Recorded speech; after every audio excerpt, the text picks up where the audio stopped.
انا عارفه ان وقت الفطار والسحور بيكونوا زحمه شويه، بس ايه رايك لو قلت لك ان ده اذكى وقت تقدري تعلمي فيه ولادك انجليزي من غير ما يحسوا؟ تعالي اقول لك ازاي تحولي السفره لانجلش كلاب ممتع في 3 خطوات بس. اول حاجه لعبه الوصف او I spy with my eye. ممكن مثلا واحنا بنرص السفره نقول له Can you see something green on the table؟ شايف حاجه خضراء على الترابيزه؟ او ممكن يخليهم يوصفوا شكل الاكل وطعمه، زي مثلا delicious, spicy, crispy. كلمات زي دي هتثبت في دماغهم لان هم شايفين وبيقولوا في نفس الوقت. تاني حاجة لعبة الطلب المهذب أو the polite request. يعني مثلا لما يعوز مية يقول may I have the water please؟ أو لما يعوز التمر يقول would you please pass me the dates؟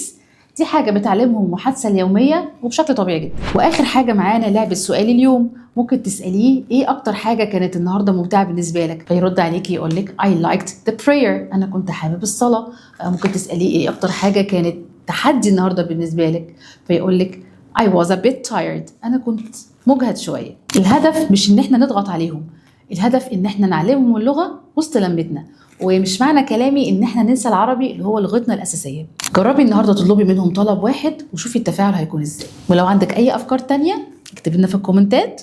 ورمضان كريم.